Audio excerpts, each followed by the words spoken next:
All right. Sometimes you just say to yourself, God, will someone give me a video to do? Like, we got UFC 280 coming up, and there's, like, I feel like I've said all the things that I really need to say. I've talked about TJ and Aljo. I've talked about, Islam and, Charles. Talked about Jan. And I've talked about most of the fights. So what else can we do it on? And Bryce Mitchell's all, what's up, Jesse? Who are you praying to? I got you, dog. I have got you. You want to do a video? How about I drop a 3-minute challenge to Joe Rogan because he is making fun of flat earthers. And also, I'm going to lay out some other things that initially sounded totally crazy, but then now I actually have you questioning yourself, Jesse on Fire. Yeah. So, yeah. I'll just, spoiler alert, if you guys are expecting me to at any point entertain the idea that the earth is flat, that's not going to happen on this video. But he did say some other things that were like, geez, like I kind of started off on this video thinking you're crazy, and now maybe there are some things we should discuss. So I'm going to show you guys this video because he called out Joe Rogan. He wants Rogan. And I read the headline, and I thought he was challenging Joe Rogan to a fight because that's my brain. It's all challenges Joe Rogan. Like, it's all Bryce Mitchell challenges Joe Rogan. I'm like, oh, he wants to fight him. Of course. And then I realized after watching it, he's challenging him to a debate, which means he wants to come on his show. And this is give it to me.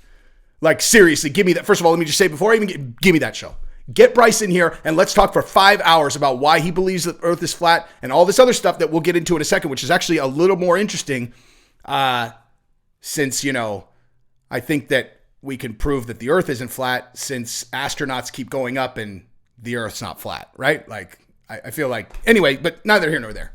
So we're going to watch that in a second. Now, if you like the content, go ahead and subscribe and ring the bell. Jesse, why would I subscribe to your channel? Well, I'll tell you exactly why. Because this is a place where you can hear about MMA stuff and as well as, theories about flat earth. Again, earth not flat. As far as I'm, look, like, what do I know, But it's going to be hard to convince me that the earth is flat, Oh, also, speaking of which, I don't know why earth is flat drives me into this, but I found out last night for UFC 280, I will be joining Brendan Schaub, Frank Mir, and maybe some other buddy, maybe for the Fight Companion in Salt Lake City. So, if you don't have plans for UFC 280, you could pop on Schaub's Fight Companion. You will watch me on it, drinking booze at noon. Because that's what you do at a Fight Companion, right? I've heard. You drink, and then you talk about fights. So, yeah, I will be doing that. So you guys can check it out. And also, you can subscribe to this channel if you want to. I think I already said that. All right, let's watch this thing because I don't want to keep you guys waiting since Bryce is the most interesting part of this video. Ready? Boom.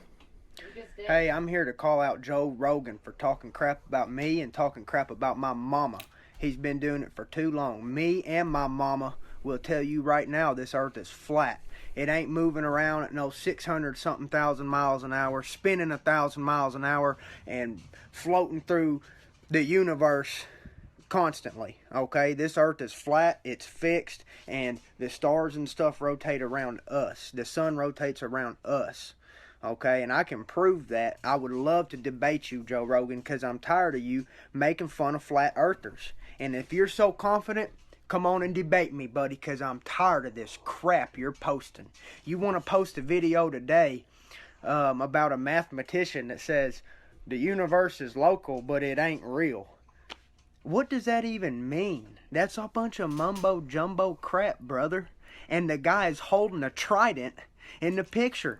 And y'all think I'm crazy for thinking that this is a religious thing. He's holding a trident, a symbol of the devil.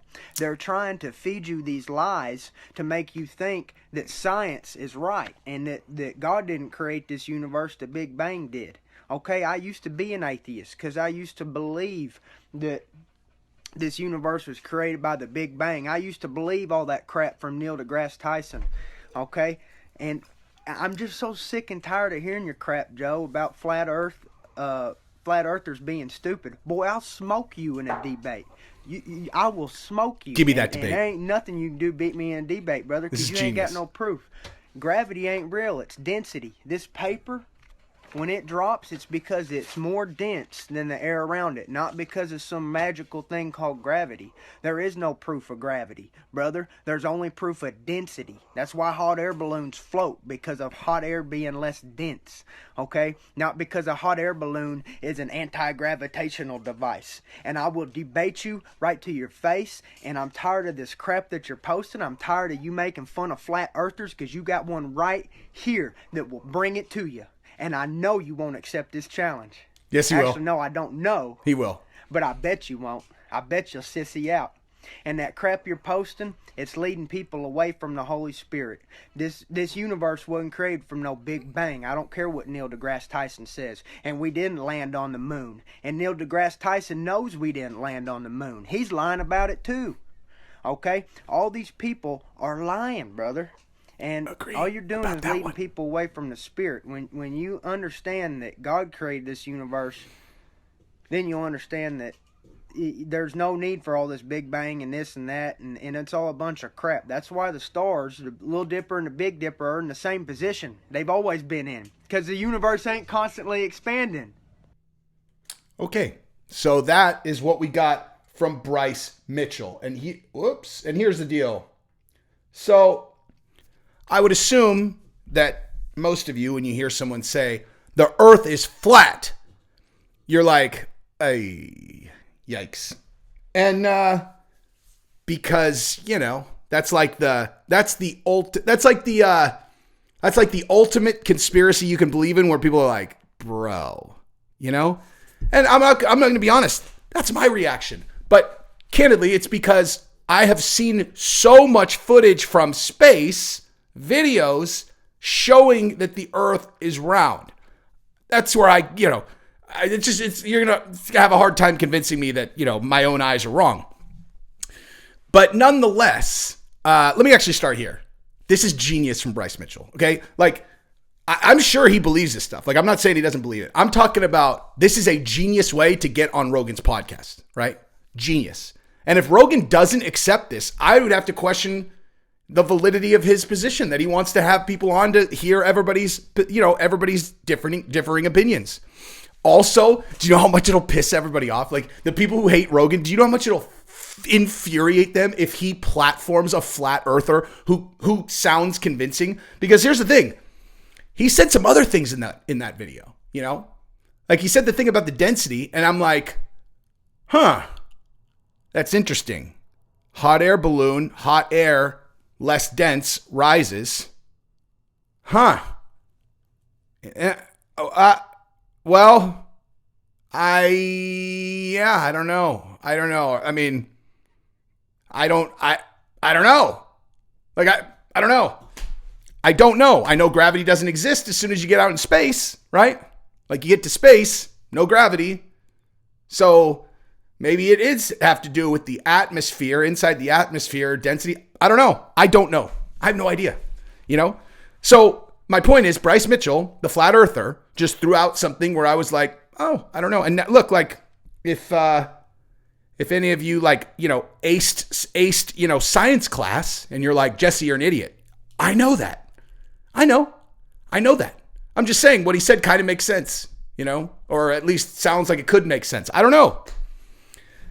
But I think we all know where I stand on the moon thing. And that has nothing to do with, God or any other thing. It has to do with the Cold War and common sense. Common sense is where I land on the moon.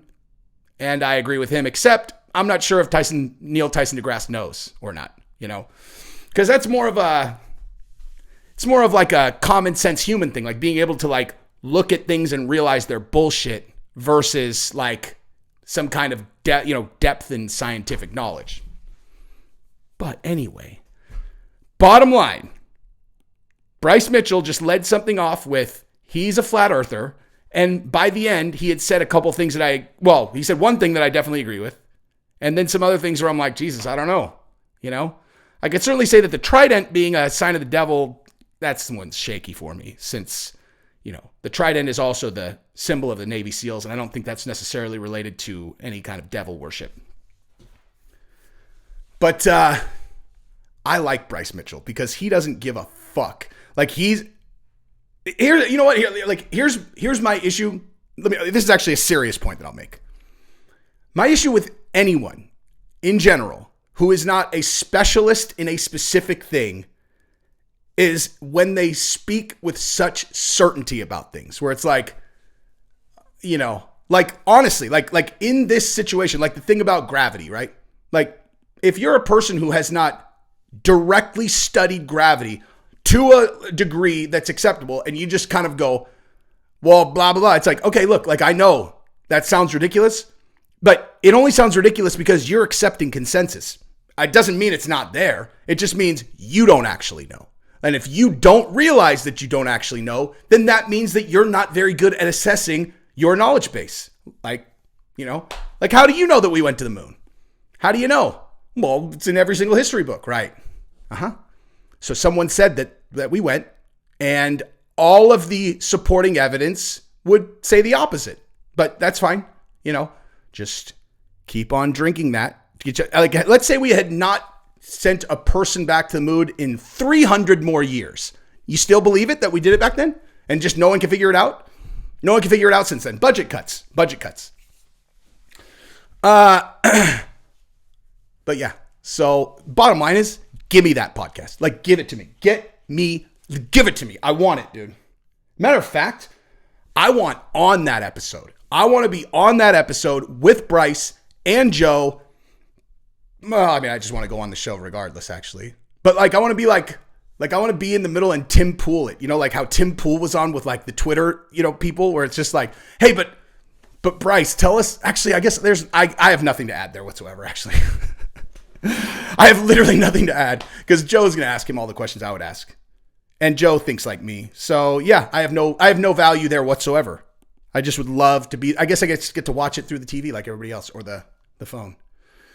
But yeah, what else did he say? He thinks he said some other stuff. So, he said the thing about like the stars rotate around the earth, right?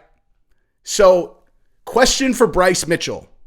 Why does the earth have to be flat for the stars to rotate around the earth? Like, let's say hypothetically that's correct, right? You know, let's say that the stars rotate around the earth. Why does the earth have to be flat? I mean, I don't understand how that has anything to do with flat earth theory. Also, you want to know why any of this is kind of like whatever to me? Is because if someone asked me, like, what do you really think the nature of our universe is? Like, for real, like if you had to bet your life on it, how did this all start? What are we looking at when we die? Like, what are we all looking at? I have no idea, but if you had to make me choose, I would choose simulation theory. Personally. Like, I think that there is a, more likely than any other thing, this is some kind of experience that I'm plugged into right now. You know? Like, if VR right now can tell my brain that I'm, I'm shooting a bow and arrow at an alien and it feels completely real, or like, oh, I'm standing in some city, or I'm having sex with some random porn girl and she looks this real right now. It's like, okay, well, like the first time I stuck my face in a VR thing was 2017. It's 2022. Okay, so where does this experience go in 100 years? Like 100 years, or let's say 300 years. Let's say humans figure out a way to not annihilate ourselves. What does virtual reality turn into in 300 years? You know? Because I have a feeling they're going to figure out a way to make you feel like you're actually touching things also, as opposed to just seeing them and experiencing them here. You know, because you hear them and you see them now. You have a few other senses. I have a feeling they're going to figure that out. Like, I have a feeling they're going to figure out how to make it feel like you're touching things, etc. And then they're going to get to the point where they're like, gosh, like it feels like I'm shooting a gun, physically. It feels like I'm having sex with this girl, but you know that you're not actually doing it, so it's just not as good. Well, what if you didn't know that you weren't actually doing it? Well, what do you mean? Well, we can create an experience where you don't even realize that you're in an experience. Really? It just seems like the natural evolution of what VR is going to turn into. And if that's the case, then how do you know you're not in a VR experience right now? And how do you know that they haven't figured out a way to make you experience time differently? Where, like, as an example, you might experience, you jump into a life, you've got all your memories, and you live your life from like age, 20 years old to 60 years old. And then, whoop, you get unplugged, and it's like, how much time has actually passed at all? Oh, that was actually you experienced all that in 5 minutes. Felt like, whatever I said, 40 years, only 5 minutes has passed. I just talked a lot. But that, if you had to ask me the nature of the reality, I don't know why. Actually, I do know why. I do know why I believe that to be of a high probability. I can't explain too many things in my life. I can't explain. I can't explain my wife. Like, I can't explain it. I've never seen a girl I thought was better looking than her ever. Not once. Not once. Since I met her, I have never seen a girl I thought was sexier than her, and she stays the same. Like, I've been with her since she was 22. She's 38, dude. Look at her. She's the sexiest 38-year-old on earth, and she was the sexiest 37-year-old on earth, and the sexiest 36-year-old on earth, sexiest 35. Like, she's never changed. It makes no fucking sense. I do whatever I want, and I stay in incredible shape no matter what. Shit makes no sense. I'm either the luckiest fucking guy on earth ever, or I'm in a simulation. Those are the two options. I like both options, I like them both. This just took a hard turn. So, yeah. Jesse, why do you believe in simulation theory? Because I love my wife that much. Oh, well, that's cute. Truth. Anyway, that's what I got. So, love you guys. Peace.